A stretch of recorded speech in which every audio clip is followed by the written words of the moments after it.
আল্লাহ তাআলা বলেন, ফাজকুরুনি আযকুরুকুম ওয়াশকুরুলি ওয়ালা তাকফুরুন। সূরা বাকারার ১৫২ নম্বর আয়াত।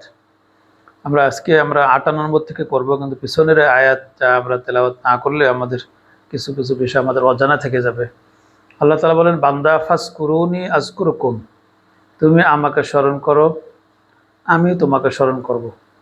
ওয়াশকুরুলি, আমার শুকরিয়া আদায় করো, ওয়ালা তাকফুরুন, আমার কুফরি করে না, আমার নাফরমানি করে না, আমার অবাধ্য হয়ে না। কাফের শব্দের অর্থ অনেকগুলো অর্থ আছে। তার মৌলিক অর্থ আছে মুখেও অস্বীকার করা অথবা অবাধ্য হওয়া, যে কাজ আল্লাহ করতে বলেছে সে না করা।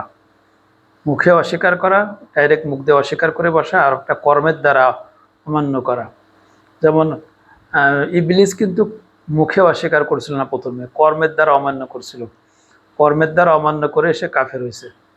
পরবর্তীতে সে স্থায়ী কাফের হয়েছে যখন সে অহংকার প্রদর্শন করছে। অহংকার প্রদর্শন করলে সে স্থায়ী কাফের হয়ে যায়, সে আর কশ্চিনকালেও হিদায়ত পাবে না। কোরআনে একাধিক আয়াত এটা আছে। তো এখন এখানে আল্লাহ বলছেন, ওয়ালা তাকফুরুন, আমার অবাধ্য হয়ে না, আমার আদেশকে অমান্য করে না, আমার শুকরিয়া আদায় করো।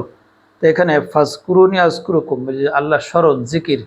জিকির শব্দের একটা সমস্যা হয়ে গেছে আমাদের সমাজে, একটা ভুল বোঝাবুঝি আছে। সেটা হচ্ছে যে আল্লাহ তাআলা পবিত্র কোরআনে যেই শব্দটা যেই দিকে গুরুত্ব দিয়ে বোঝান, শয়তানের কাজ হচ্ছে মানুষের অন্তর থেকে সেই শব্দটাকে, সেই গুরুত্বটা সরাই দেওয়া। শয়তান সেইটাকে কোনোভাবেই পরিপূর্ণতা রাখতে দিবে না। শয়তান তো আল্লাহর কাছে চ্যালেঞ্জ করেছে, লা আকুউদান্না লাহুম ইলা সিরাতাকাল মুস্তাকিম, আমি সিরাতুল মুস্তাকিমের পাশে ওত পেতে বসে থাকবো। বসে থেকে কি করব? সিরাতুল মুস্তাকিমের থেকে নামাই নেবে। কিভাবে নামাই নেবে? সে ওইটের পাশাপাশি আর একটা রাস্তা দেখাবে, যে রাস্তায় মানুষ সেইটা বাদ দিয়ে ওইটা পছন্দ করবে। পৃথিবীর সমস্ত পাপের আবিষ্কারক আছে শয়তান। তো এখন শয়তান এখানে আমাদের যেটা করছে সেটা আছে, আমাদের মূল যে জিকির, যেটা আসল জিকিরটা হারাই ফেলছে। আসল জিকিরটা হারাই ফেলে দিয়ে জিকিরের যে মৌলিক কথাটা সেটা নষ্ট করে দিয়েছে। নষ্ট করে দিয়ে আমাদেরকে বোঝাইছে এটাই, যে সকাল সন্ধ্যা বা যে কোনো সময় সুবহানাল্লাহ আলহামদুলিল্লাহ পড়া, এটা আছে জিকির। এর বাইরে আর কোনো জিকিরটা সে রাখে নাই। এর বাইরে যে জিকিরটা, সেই জিকিরটা আমরা জানি না যে সেটা কি। আসলে জিকির আছে স্মরণ। জিকির শব্দটা আল্লাহ তাআলা পবিত্র কোরআনে ব্যবহার করেছেন অনেকগুলো অর্থে। আল্লাহ বলছেন, ফাজাক্কির ইন্নামা আনতা মুজাক্কির, আপনি উপদেশ দেন। জিকির শব্দের অর্থ উপদেশ। আপনি উপদেশ দাতা ছাড়া কিছুই নন। তাহলে এখন জিকির শব্দের একটা যেমন আছে উপদেশ। উপদেশটা কি? আল্লাহ নবীরা কি উপদেশ দিতেন? আল্লাহ নবীরা কোরআন দিয়ে উপদেশ দিতেন। তা আল্লাহ তাআলা কোরআনে বলছেন, নাহনু নাজ্জালনা যিকরা ওয়া ইন্না লাহু লাহাফিজুন, আমি এই জিকির অবতীর্ণ করেছি। জিকির অর্থাৎ পুরো কোরআনটা আছে মানুষের জন্য উপদেশ, পুরো কোরআনটা আছে মানুষের জন্য পথ নির্দেশ। এই জন্য পুরো কোরআনকে আল্লাহ তাআলা জিকির সম্বোধন করেছেন, নাহনু নাজ্জালনা যিকরা, আমি আপনার পথে এই জিকির অবতীর্ণ করেছি, ওয়া ইন্না লাহু লাহাফিজুন, আর আমি এটার সংরক্ষণকারী। মূলত একজন মানুষ যতক্ষণ পর্যন্ত আল্লাহর এই কোরআনের বিধানের ভিতরে থাকে ততক্ষণ সে আল্লাহর জিকিরে থাকে, অটোমেটিক থাকে।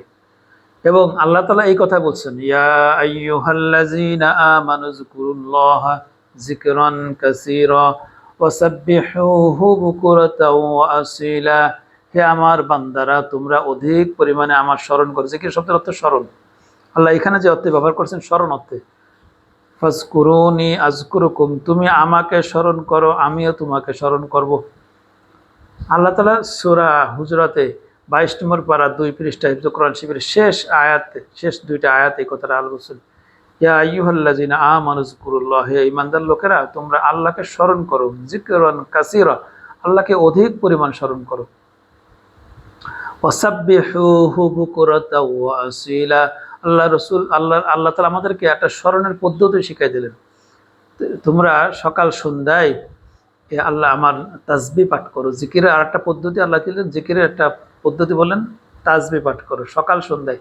সারাদিন তাসবিহ পাঠ করতে বলেন আল্লাহ তাআলা। আল্লাহ তাআলার বিধানের ভিতর থাকাটাই আছে জিকির। যে ব্যক্তি গুনাহমুক্ত, তো গুনার সাথে সম্পর্ক ছিন্ন করে, গুনার সাথে যুক্ত হয় না, গুনাহমুক্তভাবে চলতে থাকে, এরকম সে যতক্ষণ একটা না চলে, যতক্ষণ সে গুনার সাথে সম্পর্ক থাকে না, গুনাহমুক্তভাবে থাকে, এই রকম অবস্থায় আল্লাহ তাআলা এই ব্যক্তির মর্যাদা আল্লাহ তাআলা কোরআনে উল্লেখ করেছেন। আমরা সেটা আলোচনা করব। তাহলে আমরা বুঝি জিকিরটা মূলত হচ্ছে স্মরণ। কিরাম স্মরণ দেখেন, আমাদের সব স্মরণ সবসময় মনে থাকা লাগে না। যেমন আমার জানা আছে যে এই রাস্তায় একটা ভয়ঙ্কর কুকুর আছে, ও গিলেই রাত্রেবেলা গিলেই অ্যাটাক করবেই। যারা যারা যাদের কুকুরি ভয় আছে তারা কিন্তু তার স্মরণ আছে ওই রাস্তায় একটা কুকুর আছে, এই জন্য সে ওই রাস্তায় যায় না, ওই রাস্তাটা অ্যাভয়েড করে সে চলে। অত যদি যাওয়াই লাগে তাহলে একটা ব্যবস্থা নিয়ে এসে যায়, কারণ ওখানে কুকুর আছে, রাত্রিবেলা গেলে সে অ্যাটাক করবেই করবে। এরকম অনেক কুকুর আছে যেটা রাত্রিবেলায় তার বাড়ির সামনে দিয়ে গেলে সে খুব অ্যাটাক করে। বেশ রাত যখন গভীর হয় তখন কাউকে সে অ্যালাউ করে না, পরিচিত লোক ছাড়া। এরকম আপনার যদি আমার যদি স্মরণে থাকে যে এই কাজটা করলে আল্লাহ শাস্তি দেবে, সেই যে শাস্তি দেবে, আল্লাহ শাস্তির ভয়ে যখন বান্দা ওই কাজটা করে না, এটা আল্লাহর স্মরণ। আল্লাহর বান্দা যখন আল্লাহ জানে যে আল্লাহ তাআলা এই কাজ করলে আমাকে মাফ করবে, আল্লাহ এটা আদেশ, এটা অমান্য করলে আল্লাহ আমাকে শাস্তি দেবে, তখন আল্লাহর শাস্তির ভয়ে তার অন্তরে এটা আছে যে এটা না করলে আল্লাহ শাস্তি দেবে, তখন সে আল্লাহর ভয়ে ওই কাজটা করে। এই যে আল্লাহর ভয়টা তার অন্তরে আছে বলে সেই ভালো কাজটা করতেছে, আল্লাহর ভয়টা তার অন্তরে আছে বলে সে খারাপ কাজটা করতেছে না। যেই ব্যক্তির অন্তরে সর্বদা আল্লাহর ভয় থাকে এবং সে আল্লাহর নিয়মের ভিতরে চলে, আল্লাহর আইনের ভিতরে চলে, কোরআনে দেখানো যে হিদায়ত আছে এই হিদায়তের ভিতরে থাকে, এর থেকে বাইরে চায় না। বাইরে কখন যায়?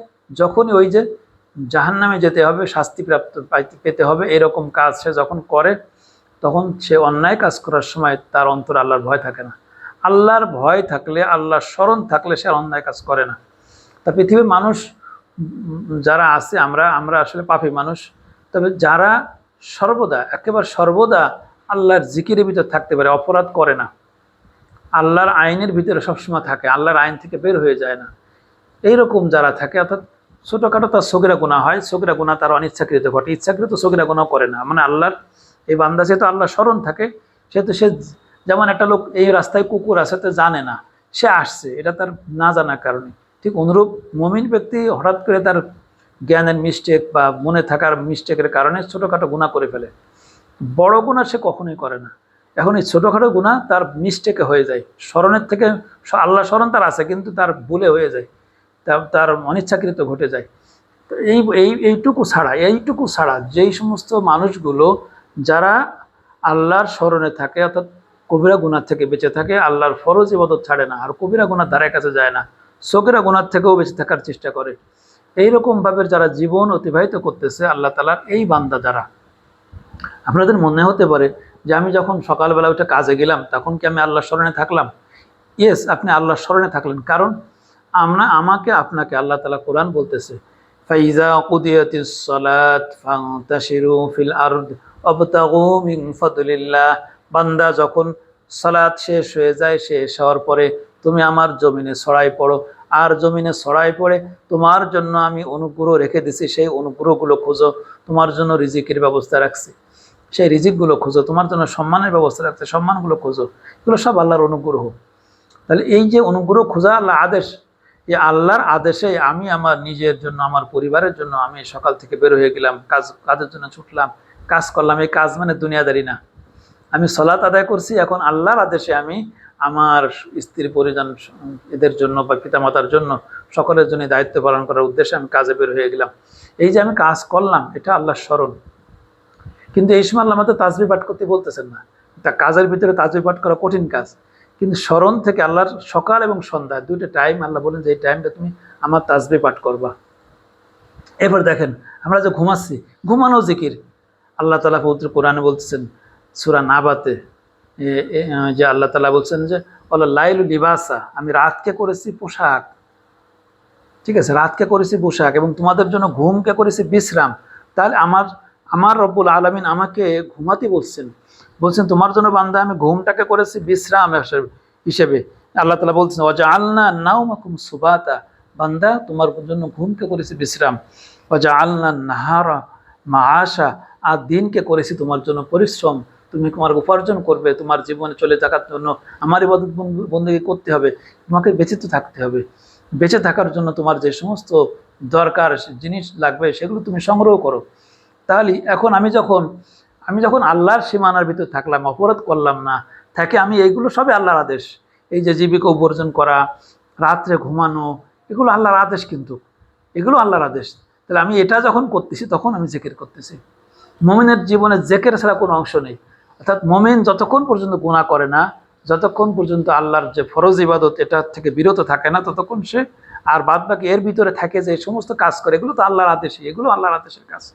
ব্যবসা করা এটা আল্লাহর আদেশের কাজ, ব্যবসা করতে আল্লাহ উদ্বুদ্ধ করেছে মানুষকে, সৎ ব্যবসায়ের অনেক মর্যাদা হাদিসে উল্লেখ আছে। তাহলে এইরকম ভাবে এই কাজকর্ম করা কিন্তু আল্লাহ জেকেরের বাইরে না। আমরা কিন্তু আল্লাহ জেকেরটা, মূল জেকেরটা কি? মূল জেকেরটা হচ্ছে এইগুলো করতে হবে, গুনার থেকে সম্পর্ক ছিন্ন থাকতে হবে, ফরজ ইবাদত যথাযথ পালন করতে হবে। এখন আমি কোনো মানুষ যদি এইভাবে জীবনযাপন করে যে সে আর গুনার সাথে যুক্ত নেই, সে কবিরা গুনাহ করে না, সে ফরজ ইবাদত মিস্টেক করে না, এমত অবস্থায় তার জীবন আল্লাহ তাআলা যেসব আদেশ দিয়েছেন সেগুলো মেনে চলে, আল্লাহ তাআলা বলতেছেন এইরকম যারা সর্বদা আল্লাহর আদেশের ভিতরে থাকে, আমানুযকুরুল্লাহ যিকরান কাসীরা, এটাই হচ্ছে সর্বদা আল্লাহর স্মরণের ভিতরে থাকা। তাআলা বলছেন বান্দা যতক্ষণ আমাকে স্মরণ করে, যতক্ষণ পর্যন্ত বান্দা আমার বিধিবিধানের ভিতরে থাকে, ততক্ষণ পর্যন্ত আমি এই বান্দা থেকে আমার নেক নজর থাকে। এটি হচ্ছে আল্লাহর স্মরণ। আমি যতক্ষণ পর্যন্ত আল্লাহর বিধিবিধানের ভিতরে থাকি, আল্লাহর আদেশ পালন করে চলি এবং হারাম কাজ করি না, গুনার সাথে সম্পর্ক রাখি না, ততক্ষণ পর্যন্ত আল্লাহর এই বান্দা আল্লাহর আল্লাহর দৃষ্টিতে থাকেন, আল্লাহর নেক দৃষ্টিতে থাকেন। আল্লাহ এই বান্দাকে ভালোবাসেন এবং আল্লাহ তাআলা এই কথাটাই ওখানে বলছেন যে কেমন ভালোবাসেন, কেমন আল্লাহ স্মরণ করেন, সেইটা আপনি শুনেন। এবার আল্লাহ কেমন করে স্মরণ করেন, ওই একই আয়াতের পরবর্তী আল্লাহ বলতেছেন ওয়াল্লাযী ইউসাল্লি আলাইকুম ওয়া মালাইকাতুহু লিইখরিজাকুম মিনাজ যুলুমাতি ইলান নূর। বান্দা শুনে রাখো, তোমার জন্য আমি এবং আমার ফেরেশতারা, ইউসাল্লি আলাইকুম, এইরকম বান্দা যারা তোমরা আছো, তোমাদের প্রতি আমি এবং আমার ফেরেশতারা সালাত পাঠায়। এটা নবীর ক্ষেত্রে বলা হয়েছে, আমাদেরকে আল্লাহ আদেশ দিয়েছেন তোমরা, আমি পাঠাই, আমার ফেরেশতারা পাঠায়, তোমরা পাঠাও। আর আমাদের ক্ষেত্রে ওই একই সূরাতে একই আয়াতের 1 পৃষ্ঠা আগে এসে, 2 পৃষ্ঠা আগে এসে আল্লাহ তাআলা বলতেছেন যে বান্দা নবীর প্রতি সালাত পাঠানোর আদেশটা দেওয়ার আগে আল্লাহ তাআলা আমাদের সংবাদ দিয়েছেন। আমরা তো অনেকে আরেকটা জানে না, নবীর প্রতি আমাদের সালাত পাঠ করতে বলছেন, কিন্তু আমাদেরকে আগে বলছেন বান্দা তোমরাও যারা এই নবীর মতো জীবন যাপন করো, তোমরাও যারা গুনাহ থেকে মুক্ত থাকো, আমার আদেশগুলো কিভাবে ফাস্তাকিম কামা উমিরতা, এই আয়াতটা নাজিল হওয়ার কারণে নবীজি বলছেন আমার যে কটা দাড়ি সাদা হয়েছে এই আয়াতের কারণে। আল্লাহ তাআলা বলছেন ফাস্তাকিম, আল্লাহ তাআলা শুধুমাত্র নবীকে বলেন না, সমস্ত মানুষকে বলেছেন ফাস্তাকিম, তুমি সবসময় প্রতিষ্ঠিত থাকবে কামা উমিরতা, যেভাবে তোমাকে আদেশ দেওয়া হয়েছে। আল্লাহ যেভাবে আমাকে কোরআনে আদেশ দিয়েছেন আমি যেন সর্বদা এর উপরে প্রতিষ্ঠিত থাকি, এইভাবে যারা প্রতিষ্ঠিত থাকে আল্লাহ তাআলা এদের সম্পর্কে বলতেছেন যে আল্লাহ এবং ফেরেশতারা এদের উপরে সালাত পাঠায়। আল্লাহর সালাত আছে, আল্লাহ এই বান্দার প্রতি রহমত করে।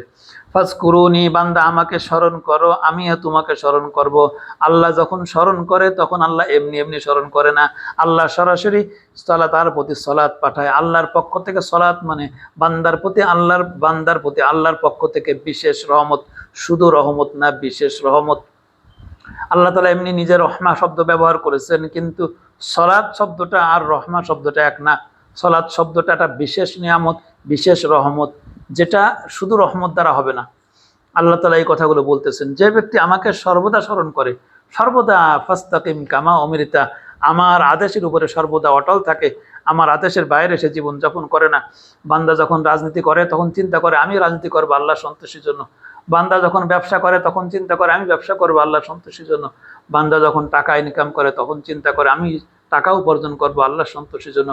আমার পিতামাতাকে এই টাকা নিয়ে উপার্জন করে আমি তাদের খেদমত করব। আমার স্ত্রী সন্তানদের জীবিকার দায়িত্ব আল্লাহ যে দিয়েছেন সেই দায়িত্ব পালন করব।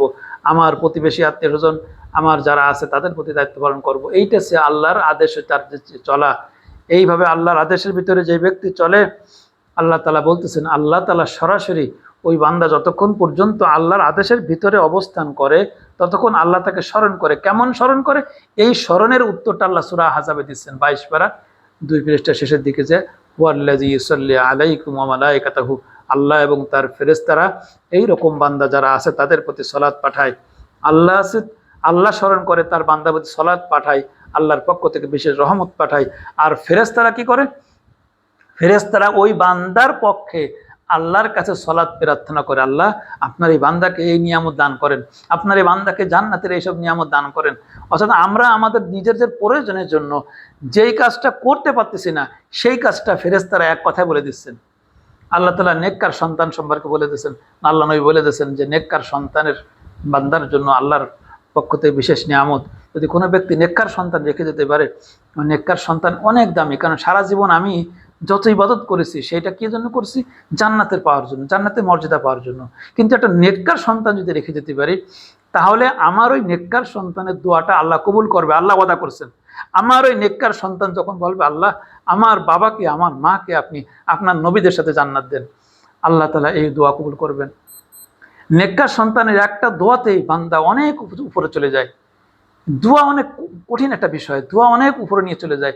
তা আল্লাহ তাআলা যখন আমরা আল্লাহর স্মরণে থাকি, আমরা যেটুক মানে আমল আকীদা যা কিছু করি এইটুক দিয়ে অনন্ত জান্নাতের অনন্ত নিয়ামত সম্ভব না।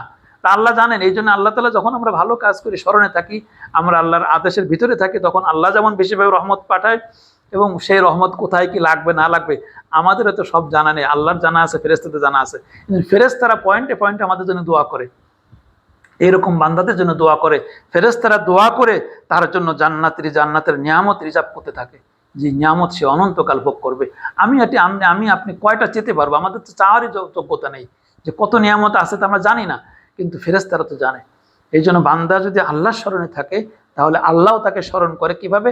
আল্লাহ তার প্রতি সলাৎ পাঠায়, এবং ফেরেশতারাও স্মরণ করে তাকে। আল্লাহ যখন সলাৎ পাঠায়, ফেরেশতারাও তার প্রতি সলাতের জন্য দোয়া করে, আল্লাহর পক্ষ থেকে আল্লাহর কাছে বিশেষ নিয়ামতের জন্য দোয়া করে। আল্লাহর বান্দাগুলো পৃথিবীতে থাকা অবস্থায় তার জন্য জান্নাত রেডি হতে থাকে। শুধুমাত্র আল্লাহর এই স্মরণে সে থাকে, আল্লাহর আদেশের ভিতরে থাকে। এবং সকাল সন্ধ্যায় 2টা টাইম বিশেষ তাসবিহ পাঠ করতে হবে। এটা অনেকে গুরুত্ব দেয় না, কিন্তু এটা খুব গুরুত্বপূর্ণ বিষয়। সকাল সন্ধ্যা বিশেষ তাসবিহ পাঠ করলেই তাহলে পরে আমরা এই প্রকার বান্দাদের অন্তর্ভুক্ত হতে পারবো। আল্লাহ তাআলা আমাদের সকলকে মূল জেকার বোঝার তৌফিক দান করেন। সকাল সন্ধ্যা তাসবিহ আমরা পড়লাম, এটাই মূল জেকের না।